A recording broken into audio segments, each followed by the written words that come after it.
instruiré y te mostraré el camino que debes seguir. Yo te daré consejo y velaré por ti.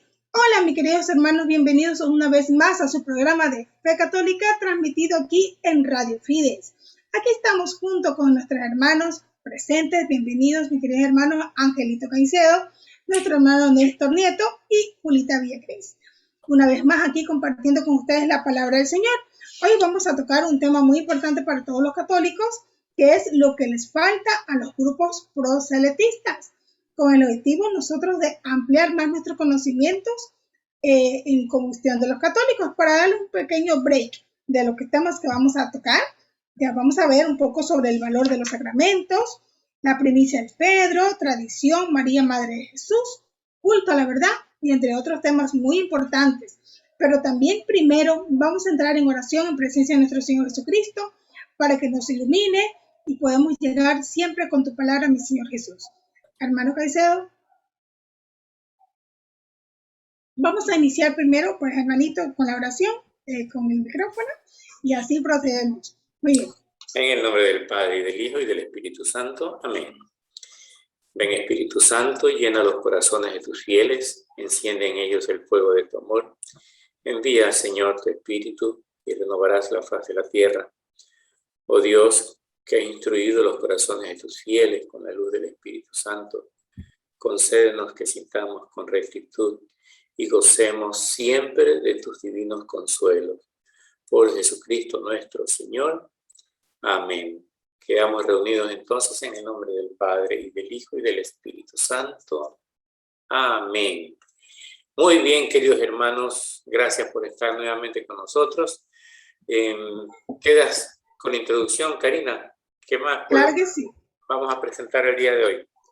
Muy bien. Ante todo, pues, hay que conocer un poco sobre a qué se refiere el grupo proselitistas. Dentro del grupo proselitistas hay que tener en cuenta que se encierran ahí los testigos de Jehová, los mormones, los adventistas del séptimo día, los pentecostales, los cristianos y entre otras agrupaciones más. Bien, estos grupos vamos a tocar unos temas que nuestro objetivo personal no es de atacarlos, no, sino que simplemente es de que poder dar a entender lo que les falta a ellos, lo que no tienen ellos y que nosotros podemos proveerles y que ellos puedan aprender un poco más de lo que debería ser el significado correcto de llevar la vida, ¿no? La vida cristiana. Y no solamente, pues, basarnos con la información que tiene la Biblia, sino también es muy importante el tema de la tradición. Entonces, aquí nosotros vamos a hacer una breve reseña con puntos importantes para meditar con una debida calma y también con mucha serenidad. Y pues aquí hay algo importante que nosotros como católicos le pedimos también a nuestro Señor que los ilumine, porque ellos necesitan mucha luz, que los ilumine hacia el camino realmente de la verdad y que logren ellos regresar a la fuente de la vida cristiana, evitando pues siempre el fanatismo dañino y también el anticristianismo. Entonces nos vamos a darle paso a nuestra hermana Julita, que nos va a destacar temas del valor de los sacramentos. Muy bien. Muchas gracias, querida Karina. Buenas noches, hermanos. Buenas noches a todos nuestros hermanos que nos escuchen. Pues bueno, en esto de los grupos proselitistas que están fuera de nuestra Iglesia Católica, hay un aspecto muy importante que nosotros como católicos debemos de tomar muy en cuenta y tenerlo muy, muy presente. Es el aspecto de los sacramentos. Tenemos nosotros que tener muy presente que los sacramentos son los medios de salvación que los tiene única y exclusivamente la Iglesia Católica. Pues bien, para los hermanitos proselitistas, para ellos cuenta pues el bautismo, y de cierta forma hay unos que tienen algo que quieren, según ellos, decir que es la Santa Cena, o sea, una Eucaristía, pero no llega sino a ser pues algo totalmente fuera de contexto y de texto, ¿sí? Entonces quedaríamos que ellos de pronto pueden tener algo que se llama el bautismo, como el primero de los sacramentos. Vamos a decir y a tratar de decir que lo tiene. Pero los sacramentos son 7, no solamente es ese. El segundo de los sacramentos que lo tenemos nosotros dentro de la Iglesia Católica se llama la confirmación, ¿sí?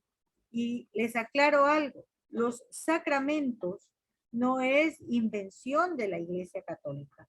Vamos a ir viendo los sacramentos y todos ellos están basados en la Biblia, establecidos por Cristo Jesús. Él nos dejó instituidos cada uno de los sacramentos que nosotros tenemos. Entonces, vamos a ver de qué se trata la confirmación, ¿sí? Pues la confirmación viene después del bautismo y con esto nosotros recibimos la efusión del Espíritu Santo mediante la imposición de las manos. Con el bautismo, que nos quede claro, nos hacemos hijos adoptivos de Dios. Con la confirmación, ¿sí?, recibimos el Espíritu Santo. Y esto lo vamos a encontrar en el libro de los Hechos, capítulo 8, versículos del 14 al 17, que nos dice muy claramente, lo leo textualmente para que nos quede bien en claro. Dice, les mandaron a Pedro y a Juan. Estos vinieron y oraron por ellos para que recibieran el Espíritu Santo, ya que todavía no habían bajado sobre ninguno de ellos y solo estaban bautizados en el nombre del Señor Jesús. Les impusieron las manos y recibieron el Espíritu Santo. ¿Qué nos está diciendo? Que para recibir el Espíritu Santo se necesita la imposición de las manos. Y con eso queda este sacramento en cada uno de nosotros. Este sacramento lo imparten los obispos. Cuando por alguna razón el obispo no puede estar presente, pues el obispo le encomienda y le da una autorización especial al sacerdote para que lo represente, ¿sí? Este viene a ser el segundo sacramento. Ahora vamos a ver otro sacramento más, que es el de la penitencia o confesión. Con este sacramento tenemos bastante controversia con los hermanitos proselitistas, ¿sí? ¿Y en qué consiste? Este sacramento consiste en recibir el perdón de nuestros pecados mediante un representante de Cristo. Pero es un representante consagrado. O sea, no es cualquier persona. Estamos hablando de un sacerdote que es ordenado. Y este sacramento también lo tenemos en la Biblia. Si nosotros vamos a Juan 20:23, literalmente, ¿qué nos dice? ¿Qué nos explica y nos deja bien en claro? Reciban el Espíritu Santo. A quienes ustedes perdonen los pecados, queden perdonados. Y a quienes no liberen de sus pecados, queden atados. ¿Sí? Les repito la cita bíblica para que la noten. Juan 20:23. El sacerdote tiene esta autoridad de perdonar los pecados dadas por Cristo Jesús en persona. ¿Sí? Esto lo dejó instituido Cristo. No lo inventó la iglesia. No lo añadió la iglesia. Esto lo dejó Cristo cuando estuvo aquí para que se lo cumpliera. Entonces ya vamos aquí con 3 sacramentos. Vamos a un cuarto sacramento, que sería la Eucaristía o comunión. Vamos, ¿de qué se trata? ¿Sí? Pues este cuarto sacramento no es un simple recuerdo, como quieren decir nuestros hermanos proselitistas. Ah, no, es que es un recuerdo y nada más, es algo representativo, dicen muchas veces ellos. La verdad es que el pan que se convierte realmente en el cuerpo de Cristo y el vino que se convierte en la sangre de Cristo solo pasa en la Iglesia Católica, porque este acto lo hace única y exclusivamente un sacerdote, un consagrado de sus manos inmaculadas a Dios. Esta transubstanciación que se llama, no la puede hacer cualquier persona. Si no está consagrado, no la puede realizar. Esto también, este sacramento también consta en la Biblia, hermanos. Y esto está en 1 Corintios 11:27. ¿Qué nos dice esta cita bíblica? Si alguien come el pan y bebe la copa del Señor, indignamente peca contra el cuerpo y la sangre del Señor. Pues si leemos cuidadosamente, vamos a darnos cuenta que este pan y esta copa de vino que se transforma en el cuerpo y en la sangre de Cristo es sagrado. No es un juego, no es una representación, es algo completamente real. Y para complementar este sacramento, nosotros podemos buscar y ver los milagros eucarísticos, porque esto no solamente lo vamos a tener por fe de que así es, sino que científicamente también se ha comprobado que ese pan se convierte en células humanas y ese vino también se transforma en sangre, ¿sí? Como consecuencia del estudio y de la presentación de estos milagros eucarísticos, tenemos un joven que está pues en proceso de subir a los altares, como es este joven Carlos Acuti. Él se dedicó a presentar en las redes sociales los milagros eucarísticos. Y con él pueden acudir y ver los videos de Carlos Acuti sobre estos milagros eucarísticos. ¿Sí? Entonces tenemos la Eucaristía o comunión que es muy sagrada. Es por eso se llaman sacramentos. Luego, después de esto, tenemos otro sacramento, al cual muchas personas a este sacramento le tienen miedo, porque se llama la unción de los enfermos. Hay quienes dicen, ay no, es que si ya le van a dar la unción, ya viene el sacerdote, ya se va a morir mi papá, mi mamá, mi marido, mi hijo. No, no, no, no, no, que no venga. Y le huimos a este sacramento, cuando este sacramento es muy importante, porque no basta orar por los enfermos. Se necesita una unción especial de parte de los presbíteros, ¿sí? De los presbíteros de nuestra iglesia, que son los que pueden llevar esta unción de los enfermos. Nosotros tenemos derecho a pedir unción de los enfermos si vamos a entrar a una cirugía. De pronto, si vamos a viajar, inclusive podemos acercarnos al sacerdote y pedir la unción, porque uno nunca sabe si vas a un paseo, vas a un viaje, regresas o no regresas, ¿sí? Si entras a un quirófano, si sales o no sales con vida. ¿Y qué nos dice la Biblia al respecto de este sacramento? Dice en Santiago 5:14, ¿está enfermo alguien entre ustedes? Llamen a los presbíteros de la iglesia y oren por él, ungiéndolo con el óleo en el nombre del Señor. Los sacramentos se encuentran, constan en nuestra Biblia, están ordenados. Así es que no es invención de la iglesia. ni es simple representación. Es algo muy, muy serio. Y después de esto tenemos otro sacramento al cual en la actualidad ya no se le da importancia. Es irrelevante. Si quieren, lo hacen. Y si no, pues así nomás. El sacramento del matrimonio.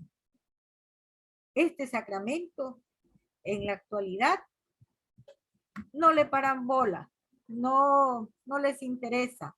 ¿Y por qué razón? Porque el matrimonio dentro de la Iglesia Católica es indisoluble, ¿sí? El matrimonio dentro de la Iglesia Católica no tiene divorcio, ¿sí? Porque es símbolo de la unión entre Cristo y la Iglesia. Esto representa realmente el matrimonio. Y también este sacramento está en la iglesia, en la Biblia, perdón, consta. En las citas bíblicas podemos encontrar en Mateo 19:6, ¿qué nos dice? Lo que Dios ha unido, no lo separe el hombre. ¿Sí? La unión del santo matrimonio es de por vida. Otra cita más, como para que no nos queden dudas. En Efesios 5:32 nos dice muy claramente, este misterio es muy grande y yo lo refiero a Cristo y a su iglesia. Entonces el sacramento del matrimonio es totalmente indisoluble y así lo dejó establecido desde el comienzo nuestro querido Padre Celestial. Y después Jesús lo reafirma. Entonces, estos sacramentos son muy serios, todos, ¿sí? Y bueno, ¿alguna cosita, Angelito o Cari? Bien, no, Julita, todo bien. Gracias por esa información valiosísima. En todo caso, vamos a regresar en un par de minutos y vamos a hacer un pequeño corte, mis queridos hermanos. Volvemos en un momento. La Iglesia Católica es la que Cristo fundó, las sectas la quieren destruir. La Iglesia Católica es la que Cristo fundó, las sectas la quieren destruir. ¿Y tú qué haces? ¿Por qué no me das una mano? ¿Y tú qué haces? ¿Por qué no me das una mano? Muchos hermanos no conocen la Biblia, por eso los quieren engañar. Muchos hermanos no conocen la Biblia, por eso los quieren engañar. ¿Y tú qué haces? ¿Por qué no me das una mano? ¿Y tú qué haces? ¿Por qué no me das una mano? Hablan mal de María, nuestra madre, diciendo que es una cualquiera. Hablan mal de María, nuestra madre, diciendo que es una cualquiera. ¿Y tú qué haces? ¿Por qué no me das una mano? ¿Y tú qué haces? ¿Por qué no me das una mano? Atacan las imágenes de los santos, diciendo que son ídolos paganos. Atacan las imágenes de los santos, diciendo que son ídolos paganos. ¿Y tú qué haces? ¿Por qué no me das una mano? ¿Y tú qué haces? ¿Por qué no me das una mano? Dicen que el bautismo de los niños no tiene ninguna validez. Dicen que el bautismo de los niños no tiene ninguna validez. ¿Y tú qué haces? ¿Por qué no me das una mano? ¿Y tú qué haces? ¿Por qué no me das una mano? Muy bien, queridos hermanos. Entonces, después de esta intervención musical de la hermana Claudia, como siempre, seguimos con nuestro programa. Y bien, vamos a mencionar, así como Julita, pues, habló muy bien sobre aquellos elementos que le faltan a los hermanos protestantes, a nuestros hermanos separados. Se refirió a los sacramentos. Y vamos a continuar. Hay otro sacramento que se llama el orden sacerdotal. Pues bien, resulta que Jesús dio a los apóstoles el poder de renovar el acto fundamental de la nueva alianza, es decir, su Santa Cena, la Cena Pascual, y que fue pues un anticipo de su muerte, de su pasión y de su muerte en la cruz. Entonces, las únicas personas autorizadas con ese poder para renovar aquel acto fundamental eran pues los apóstoles, definitivamente, y nadie más, ¿no? Porque a ellos se dirigió Jesús en la última cena cuando les dijo, hagan esto en memoria mía, ¿no? Es decir, les digo, ustedes, señores que están conmigo, ustedes hagan esto. Y no nadie más, no lo dijo en público, no le dijo, ¿sabe qué? Vayan y díganle a sus amigos que si quieren hacerlo, está chévere, todos hagamos, ¿no? No, solamente a ustedes. Esa fue la disposición de nuestro Señor Jesucristo, ¿no? Y así pues, siguiendo la costumbre judía, los apóstoles constituyeron los encargados de las comunidades. Entonces se nombraron mediante la imposición de las manos, escúchense bien, así como se confiere el Espíritu Santo en el sacramento de la confirmación mediante la imposición de las manos, también se concede, ¿verdad?, la sucesión apostólica, es decir, la ordenación sacerdotal con la imposición de las manos. Y esta, que forma parte de la valiosa tradición de la Iglesia, sigue hasta el día de hoy. Entonces, así es como viene desde la época de los apóstoles hasta el día de hoy la sucesión apostólica. Así es como se van designando los sacerdotes y como eran en aquel entonces los presbíteros que se encargaban de las distintas comunidades, ¿no? A ellos se les cargaba, o sea, ellos eran los pastores de las comunidades. Así hoy en día nuestros sacerdotes, muchos de ellos, pues, cuando se les confiere la comunidad, se le da la autoridad como párroco, ¿no? Pero previamente son presbíteros, ¿no? Y cualquiera de ellos puede hacerse cargo de una comunidad, obviamente bajo la disposición del obispo, como en aquel entonces, ¿no? En aquella época también el obispo era el encargado de una región determinada y él era pues el que nombraba también los presbíteros a cargo de las distintas comunidades. Vamos a ver en Hechos de los Apóstoles, capítulo 14, versículo 23, que dice, ¿no? En cada iglesia designaron presbíteros y después de orar y ayunar, los encomendaron al Señor en quien habían creído. Entonces, después de orar y ayunar, le asignaban la comunidad que le correspondía, aquella a la cual pues lo ponían a cargo a cada uno de los presbíteros, ¿no? Entonces, era un proceso importante, sagrado si se quiere, ¿no? Veamos en 2 de Timoteo, en el capítulo 1, versículo 6, dice, te invito a que reavives el don espiritual que Dios depositó en ti mediante la imposición de las manos. Pero queda clarísimo, ¿no? Por eso la imposición de las manos solamente se da a través de la misma jerarquía y a través del mismo orden sacerdotal. No cualquiera recibía pues ese don, ¿verdad? Esa gracia, ese sacramento en este caso.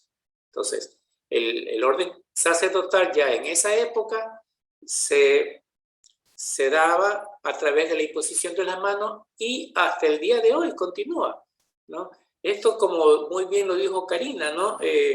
Nuestros hermanos separados obvian muchas veces la tradición, ¿no? Pero en este caso esto, aparte de estar en la tradición, ¿no? Está la sucesión apostólica que ellos no la tienen porque se separaron de la iglesia.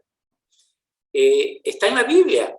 Entonces, a veces es incomprensible cómo ellos se niegan a muchas cosas que solamente están dentro de nuestra iglesia, solamente para llevar la contraria. Ya sabemos que es solamente la necedad para tener un justificativo de poder armar su propia iglesia, bajo sus condiciones, ¿no?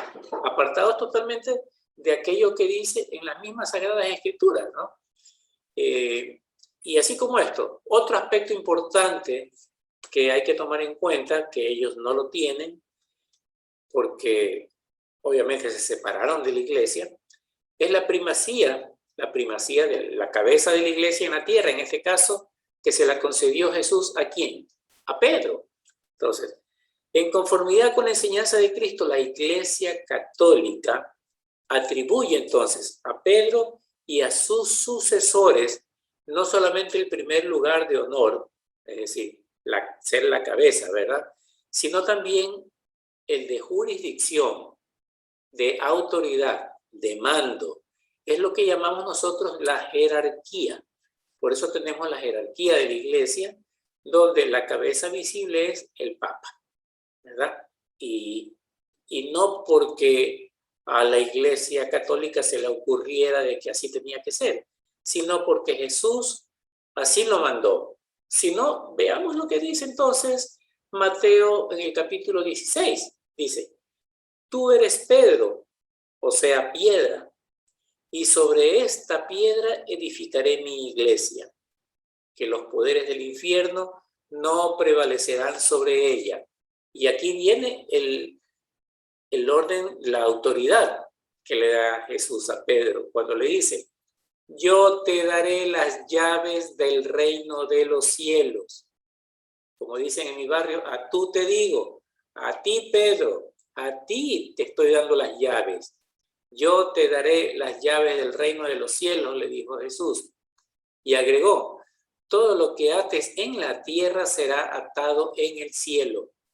Y lo que desates en la tierra será desatado en el cielo. Es decir, toda la autoridad para perdonar, ¿verdad? Entonces, y para no perdonar. Entonces, lo que no perdones, no quedará perdonado en el cielo. Lo que perdones, aquello que perdones, quedará perdonado en el cielo. Entonces, es una autoridad directamente entregada por nuestro Señor Jesucristo a Pedro. Otro elemento importantísimo, como decía hace un momento que lo mencionó Karina en la introducción, es la tradición, ¿no? Porque si solamente aceptáramos la Biblia, ¿cómo saber entonces, pues, cuáles son los libros inspirados? Porque en la Biblia no dice que tienen que haber 47 libros, 46, 27, 58. No, ni tampoco, justamente anoche estuve en una bonita charla que la dio nuestro párroco, el padre Jaime, decía, sí, que él en los test que él toma, dice, después de un curso, ¿no? Toma los exámenes y dice que todo el mundo le tiene miedo porque son muy capciosos. Y justamente decía, en una de las preguntas que a veces él sabe hacer, ¿cuántos evangelios hay? Y todo el mundo responde, va al examen y pone 4. Y viene el padre Jaime y les tacha y dice, no, el evangelio es solo uno. Mira, a mí también me dio un sacudón. Sí, hay un solo evangelio, porque todos sabemos que Cristo, Él es la buena nueva, ¿sí o no? Cristo es la buena nueva. Entonces, el evangelio es Cristo. Cuando llevamos la buena nueva, estamos llevando a Cristo. Y ese es el evangelio que hay que preguntar. Claro está, una parte le escribió Mateo, ¿verdad? Otra parte le escribió Lucas, Juan o Marcos, ¿verdad? Entonces, pero no significa que sean 4 evangelios diferentes, ¿verdad?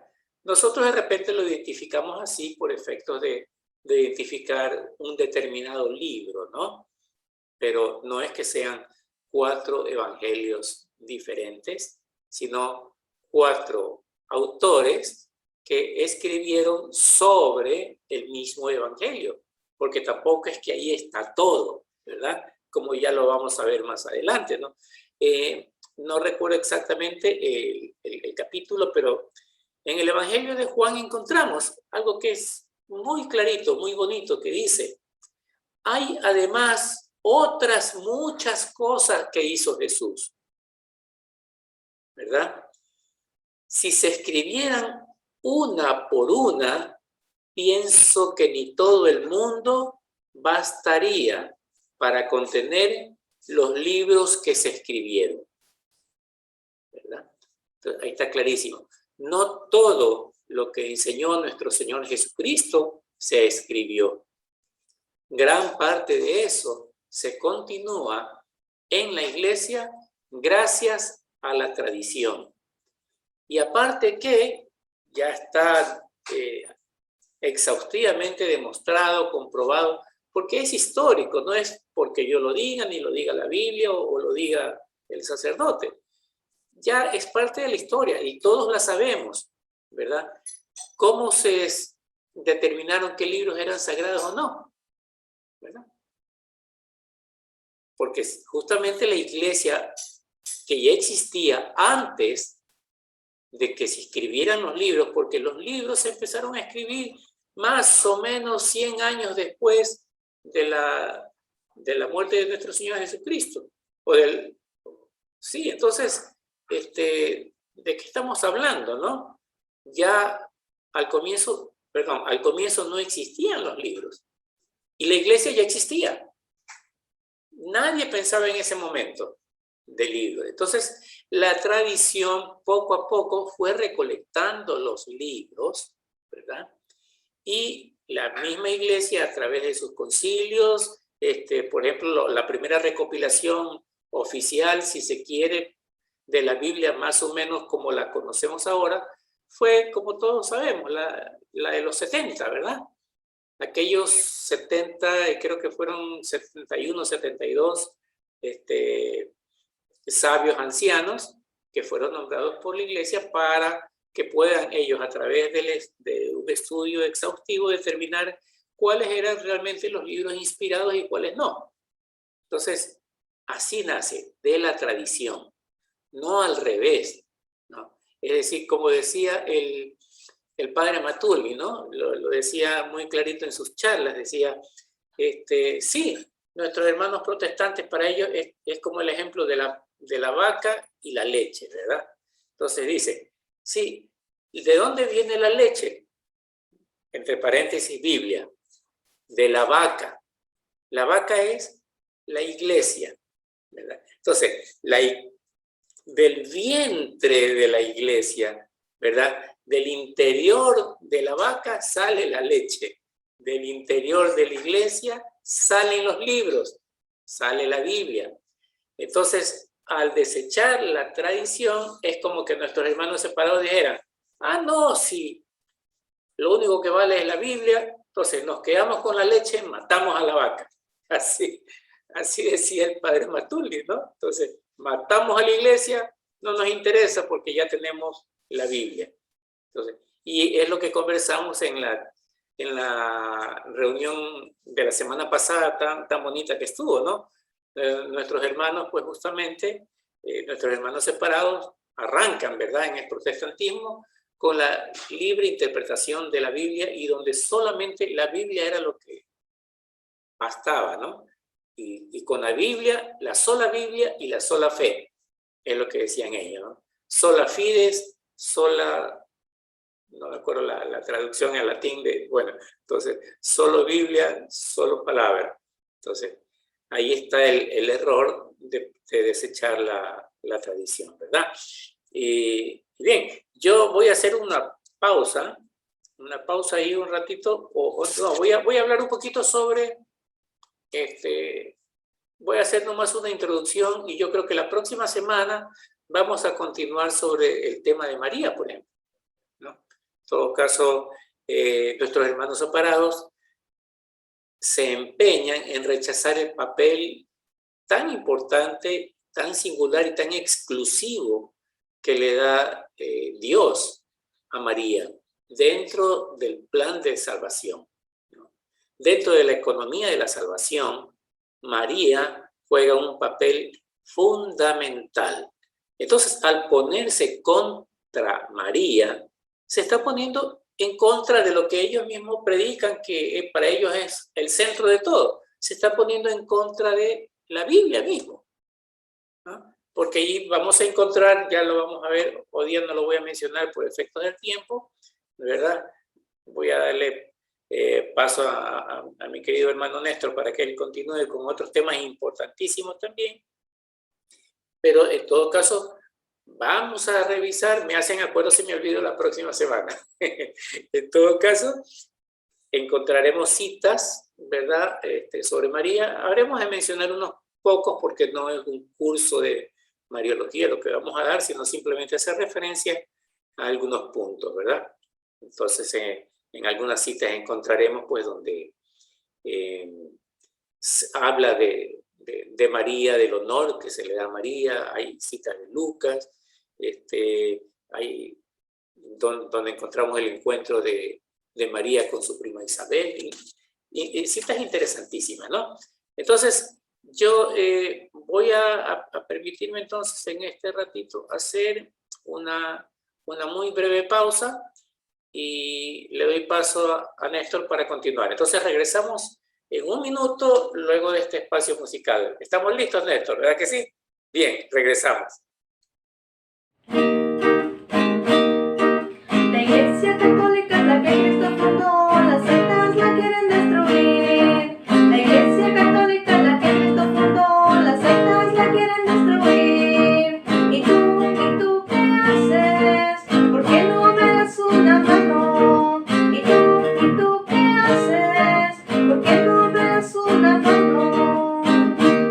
Muchos hermanos no conocen la Biblia, por eso los quieren engañar. Muchos hermanos no conocen la Biblia, por eso los quieren engañar. ¿Y tú qué haces? ¿Por qué no me das una mano? ¿Y tú qué haces? ¿Por qué no me das una mano? Hablan mal de María, nuestra madre, diciendo que es una cualquiera. Hablan mal de María, nuestra madre, diciendo que es una cualquiera. ¿Y tú qué haces? ¿Por qué no me das una mano? ¿Y tú qué haces? ¿Por qué no me das una mano? Atacan las imágenes de los santos, diciendo que son ídolos paganos. Atacan las imágenes de los santos, diciendo que son ídolos paganos. ¿Y tú qué haces? ¿Por qué no me das una mano? ¿Y tú qué haces? ¿Por qué no me das una mano? Dicen que el bautismo de los niños no tiene ninguna validez. Dicen que el bautismo de los niños no tiene ninguna validez. ¿Y tú qué haces? ¿Por qué no me das una mano? ¿Y tú qué haces? ¿Por qué no me das una mano? Bien, regresamos entonces, luego de este corte musical. Y como les dije anteriormente, nuestro hermano Néstor tiene más cosas interesantísimas que conversar, ¿no? ¿Verdad, Néstor? Cuéntanos. Así es, queridos hermanos. Un gusto estar aquí con ustedes. Bueno, me ha tocado conversar, hablar sobre el culto a la verdad. En realidad, los hermanos protestantes no tienen la verdad, pues, ¿no? Como dice en Juan 8:32, la verdad los hará libres. Entonces nunca tiene que admitirse la mentira. Es algo un poquito, a lo mejor un poquito difícil, ¿verdad? Porque hay muchos protestantes que están engañados, bueno, en esta mentira que es el protestantismo. Vamos a ver algunas actitudes que tienen los protestantes, ¿verdad? Ellos siempre andan con el mensaje de anunciar el fin del mundo. Para ellos se les hace fácil decir eso. No, se va a acabar el mundo. ¿Para qué lo hacen? ¿Para qué anuncian esto? Para asustar y llevarse a los inocentes, a la gente que no sabe, a la gente que le falta conocimiento acerca de las escrituras, acerca de la palabra de Dios, ¿verdad?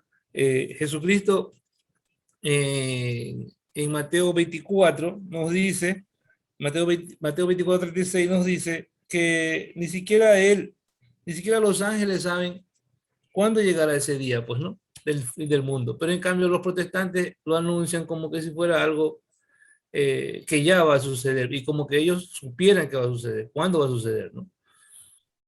Por otro lado también están las actitudes de que siempre insultan al Papa, ¿no? Bueno, de que digan de que es la bestia, de que es el representante del demonio, que es el anticristo y todas estas cosas. Y a nosotros nos comparan los católicos, pues, ¿no?, con los demonios. O sea, ellos no tienen el más mínimo respeto por el ser humano, ¿no? Cuando ellos, en vez de hacer lo que dice Jesucristo, ¿verdad? Ama a tu prójimo, ellos no lo hacen. Calumnian al prójimo. También tenemos que ellos, otra actitud de ellos, que se consideran santos y salvos. O sea, nos desprecian a nosotros los católicos difamándonos con actitudes de que somos borrachos, que somos fiesteros y que somos pecadores, ¿no? Cuando en realidad no hay una persona que no esté libre de pecado, ¿no? Como nos dice Lucas 18, del 9 al 14, la actitud de los protestantes es semejante, es la semejante a lo de los fariseos, pues, ¿no? Aquí dice, dijo también a algunos que se tenían por justos y despreciaban a los demás esta parábola, la parábola de los dos hombres que subieron al templo a orar, uno fariseo y el otro publicano. El fariseo de pie oraba en su interior de esta manera: oh Dios, te doy gracias porque no soy como los demás hombres, rapaces, injustos, adultos. Así se expresan los protestantes de los católicos, pues, ¿no? Otra actitud negativa, que buscan a personas inocentes para engañar, ¿no? O sea, las personas que no conocen a Dios, o las personas que son un poco ignorantes, ¿verdad?, en las escrituras, en las santas escrituras. Dice, les atraen con citas sacadas de contexto para engañarlos. Conquistan siempre a inocentes diciendo que seguir a la Iglesia Católica será su condenación. Fíjese, esa sarta de mentiras, pues, ¿no? ¿Qué dice Jesús en Mateo 22, del 15 al 22? Los fariseos se movieron para ver juntos el modo de atrapar a Jesús en sus propias palabras. O sea, los querían engañar, lo querían embaucar a Jesús. Le enviaron pues discípulos suyos con algunos partidarios de Herodes a decirle: Maestro, sabemos que eres honrado y que enseñas con sinceridad el camino de Dios. No te preocupas por quién te escucha, ni te dejes influenciar por nadie. Danos pues tu parecer. ¿Está contra la ley pagar el impuesto al César? ¿Debemos pagarlo o no? Jesús se dio cuenta de sus malas intenciones y le contestó: hipócritas, ¿por qué me ponen trampas? ¿No? Entonces ahí viene cuando le dice la moneda, ¿verdad? Dar al César lo que es de César y al Dios lo que es de Dios.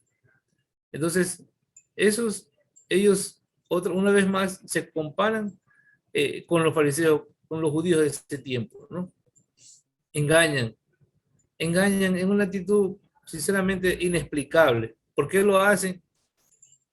Es un poco difícil de entender. Pero por eso la semana pasada yo les decía, en la clase, en la reunión pasada yo les dije sobre el odio que tenía, que había inculcado Lutero, pues, ¿no? Y eso es lo que mancha a los protestantes.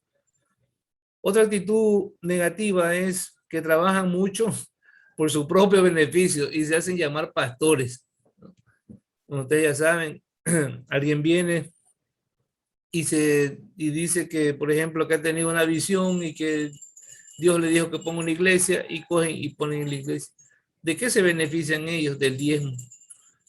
Usan el diezmo, ¿para qué? Para engañar a la gente, sacarles el dinero, enriquecerse a punta del dinero, ¿no? Cuando el diezmo estaba en el Antiguo Testamento y el diezmo se usaba, ¿verdad? ¿Para qué? Para que el sacerdote lo reparta entre los pobres, lo reparta entre la gente necesitada, entre las viudas. en los que estaban enfermos, ¿no? Entonces, ellos hacen eso y cometen ese grave, es un grave pecado que tienen, ¿no? Otra actitud de los protestantes sería que siempre ellos crean una falsa ilusión. O sea, le dicen al incauto, al ignorante, a los inocentes, le dicen, vengan a nuestra iglesia y serán millonarios, serán ricos, unas personas ricas. Porque le dice que mientras esté en la iglesia católica no va a prosperar. Fíjense, o sea, tienen como ídolo al dinero, ¿no? En Efesios 5:5 dice, sépanlo bien, ni el corrompido, ni el impuro, ni el que se apega al dinero, que es servir a un Dios falso, tendrá parte en el reino de Cristo y de Dios. Entonces, por ese lado también ellos, ¿verdad?, fallan, porque no lo saben o sí lo saben y lo hacen con esa actitud negativa. Otra actitud, crean testimonios falsos de curaciones. Vengan a nuestra iglesia y serán, y bueno, y tendrán las curas, ¿no? Por ejemplo, sí, eso. Creo que ahí yo he hecho un pequeño resumen, ¿verdad?, de lo que es esta actitud negativa. En cuanto a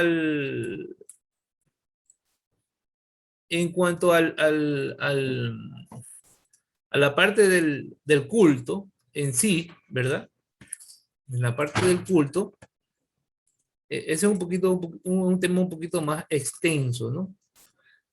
Pero todos sabemos, y hasta ellos lo saben, que el verdadero culto está en la Iglesia Católica. Ellos no tienen sacerdote, ellos no pueden celebrar el culto. O sea, no hay ninguna excusa para ellos para decir que en la iglesia de ellos se hace el culto, ¿no? Están totalmente equivocados. Eso se lo puede comprobar tranquilamente con las escrituras, ¿no? Creo que en la cita en Corintios, en Primera de Corintios, capítulo 10, versículo 14, a partir del 14 podemos encontrar, ¿no? Dice, por lo tanto, por lo tanto, hermanos, muy queridos, dice San Pablo, ¿no?, huyan del culto a los ídolos. Entonces, aquí no se refiere a imágenes, no se refiere a lo que los protestantes siempre nos acusan de que somos idólatras, ¿no? No se refiere a eso. Dice, vamos a ver, ¿qué es la idolatría según San Pablo? Les hablo como a personas sensatas. En el número 15 dice, les hablo como a personas sensatas. Juzguen ustedes mismos lo que voy a decir. Huyan de la idolatría. Dice, hay que hacer caso a San Pablo y no a un falso protestante, como ocurrió Martín Lutero, ¿verdad? ¿Cuál fue el legado que dejó? De que le creyeran al hombre, de que le creyeran al pastor, más no a Jesucristo. El protestante, el sectario, dice, yo creo en Cristo y soy salvo. Y ahí murió la cosa, ¿no? Pero no hace lo que manda Cristo. O sea, él puede decir, ¿no?, yo creo en Cristo, pero él no hace lo que manda Cristo. ¿Por qué? Porque eso lo inculpó el protestantismo con Martín Lutero, ¿no? Entonces, los protestantes no hacen lo que manda Cristo. Ellos dicen que creen en Cristo, pero no hacen lo que manda Cristo. Es algo contrario, ¿verdad? Porque no hacen eso. Vamos a ver qué dice en el 15, ¿no? En el 15, juzguen ustedes mismos lo que les voy a decir. La copa de bendición. ¿A qué se refiere con la copa de bendición? Es la copa que nos dejó nuestro Señor Jesucristo, ¿verdad? Que bendecimos, ¿verdad? Jesús dice, hacer esto en memoria mía, ¿no? Entonces, Jesucristo deja esa tradición, deja eso. Eso pasa de los apóstoles pasan a los sacerdotes, ¿verdad? Y así comienza la tradición católica. El protestante no puede decir de que ellos tienen el culto, pues no se puede. Es algo imposible. ¿Por qué? Porque no tienen, mejor dicho, no tienen primeramente la sucesión apostólica, ¿verdad? Jesucristo le dio a los apóstoles. Los apóstoles le entregaron a los diáconos, a los sacerdotes, ¿verdad? Y así comenzó una larga tradición. Algo más quisiera, vamos a ver. Sí, Jesucristo dice, esto es mi cuerpo. ¿No? O sea, ya en el momento que Jesucristo está enseñando a sus apóstoles, ¿verdad? Él dice, ¿verdad? Esto es mi cuerpo. ¿Por qué dice esto? Porque Cristo ya estaba viendo, ¿verdad? Su sacrificio en la cruz, que iba a ser. Entonces, que es entregado por ustedes, ¿a qué se refiere cuando dice que entrega el pan? Pues, ¿no? Era en ese tiempo, ¿verdad? El único sacerdote que ofrecía el sacrificio con pan y vino era de Melquisedec, el sacerdote de Melquisedec, que era con pan y vino, ¿verdad? ¿De dónde venía esto? Esto venía del culto de los israelitas, del culto de los israelitas, ¿ya? Entonces, los israelitas tenían alianza, tenían la legislación y tenía el culto. Como dice en Romanos 9:4, porque eso no está inventado, eso está en la Biblia. Y también está en la Biblia de los protestantes, y ellos lo saben muy bien. Por eso que en el culto, ellos dicen, vamos al culto. ¿Cómo? ¿Qué culto será que van? Porque ellos no tienen sacerdote. Ellos no tienen alguien que dirija la misa, que dirija en realidad el culto. Pues no, nosotros le llamamos misa. No, ellos no tienen. Entonces, cada uno se expresa como quiere, salta, brinca, se acuesta en el piso, grita, ¿no? Entonces, ¿por qué? Porque ellos no tienen el organización sacerdotal, o sea, no tienen el representante de Jesucristo. Entonces, en Romanos 9:4 dice, ellos son los israelitas, quienes Dios adoptó. Entre ellos descansa su gloria con las alianzas, el don de la ley, el culto y las promesas de Dios. Entonces, los protestantes no tienen culto. Que no se engañen, porque no tienen culto ni ordenación sacerdotal, porque no tienen sucesión apostólica. En Hebreos 10, del 1 al 10, dice, la religión de la ley tiene una sombra de los bienes por venir, pero no la verdadera figura de las cosas. Por eso no puede llevar a la perfección mediante los sacrificios a los que vuelven a ofrecerlos año tras año. Así era antes, ¿verdad? Los sacrificios con animal. De otro modo quedarían puros de una vez gracias a su culto. Ya no se sentirían culpables de ningún pecado y dejarían de ofrecer sus sacrificios. Pero no, cada año estos sacrificios recuerdan sus pecados. Es que la sangre de los toros y de los chivos no tiene valor para quitar pecados. Eso era en la antigua alianza. Por eso, al entrar Cristo en el mundo, dice, tú no quisiste sacrificios ni ofrendas, sino que me formaste un cuerpo. Ahí está el cuerpo. Así es, Ahí está, hermano. Es un poquito largo, pero bueno, si hay una pregunta o algo, no sé. Tenemos hartísimo material y muchísimas gracias por compartir todos esos detalles. Efectivamente, ¿no? Bueno, no le neguemos la palabra culto, porque al fin y al cabo pues es su culto, pero no hay ese culto realmente no es un culto verdadero a Dios, porque no se está haciendo el sacrificio tal y cual como Jesús lo ordenó a los apóstoles, ¿no? La renovación de la muerte, la renovación de la cena pascual.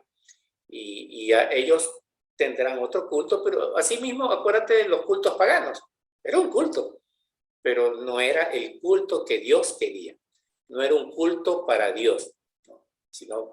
Y bien, solamente voy a agregar el último puntito ya para despedir el programa, pero mis queridos hermanos, no se preocupen que hoy no termina todo. Continuamos la próxima semana porque este tema está bien interesante. Algo que es muy importante, fíjate, que es muy sencillo. Yo lo vi muy de cerca en un par de, si le llamamos iglesias protestantes, ¿no? La vi desde que nacieron. ¿Cómo nacieron? Pues alguien se autonombró pastor, pues empezó en el garaje de una casa, le fue bien económicamente, porque ahí empezaron a construir, y en alguna ocasión tenían la puerta abierta del templo, mientras estaban haciendo su culto. ¿Y qué es lo que estaban haciendo? Por ejemplo, empezaron a tocar una música de estilo judía, algo así, ¿no? Con ese estilo. Y empezaron a dar vueltas en su propio sitio donde estaban parados, hasta marearse, porque daban vueltas sin parar, como locos. Yo dije, wow, ¿no? Entonces, obviamente, el resultado de ese movimiento terminan mareados. Y después andaban caminando, que se daban vueltas y hasta se caían. Y claro está, su pastor les decía, es el Espíritu Santo que está actuando en nosotros, ¿verdad? Y después se acercaba y los tumbaba y se tiraban al suelo. Entonces yo decía, bueno, está bien, ¿no? Pero a lo que voy es que su expresión de fe, entre comillas, si se le puede llamar fe, que como tú bien decías, la fe es otra cosa. La fe es creer en Dios, y creer en Dios realmente significa hacer la voluntad de Él y no hacer la voluntad propia, ¿no? Entonces, todo, lastimosamente, y no solo para todos nuestros hermanos separados, yo diría también para a lo mejor muchos de nosotros, ¿no? La práctica religiosa se queda en lo meramente sentimental, en el sentimiento. Y escuchamos muchas veces decir a alguien que va así como va a un templo protestante y dice, ay, caramba, qué lindo que habló el pastor. Y les encantó cómo habló el pastor y ahí siguieron yendo. Y acá en nuestras comunidades a veces escuchamos a alguien que va solamente porque le encanta la humildad de tal sacerdote. Si tal sacerdote no está, la misa ya es un fracaso. Entonces, ahí no hay una verdadera fe, ¿no? Y tenemos que ser frontales y decirlo tal como es, ¿no? Entonces, cuando se queda en el mero sentimiento, realmente la fe no está actuando, definitivamente, ¿no? Y se convierte en un mero sentimentalismo, mis hermanos, y de ahí no pasa. Y esa es la base de muchas prácticas protestantes, de muchas corrientes protestantes. Bien, mis queridos hermanos, con este tema que está fascinante, vamos a regresar la próxima semana porque el tiempo se nos acaba. ¿Verdad, Karina? Dejo a Karina entonces con la despedida antes de retirarnos. Muy bien, gracias, hermanito. Entonces aquí, bueno, ya nos está enseñando tú mismo las palabras, el camino correcto que tenemos que seguir, todos los pasos que debemos de respetar para poder hacer bien como somos nosotros como católicos. Sin más que decir, mis queridos hermanos, nos despedimos y estaremos próximos en nuestro programa, así mismo tratando el mismo tema de los grupos proselitistas. Y pues muchas gracias por estar siempre prestos a escucharnos. Un saludo y no se olviden pues de estar siempre conectados en Fe Católica por Radio Fides. Un beso, bendiciones, hermanos. Bendiciones, un abrazo.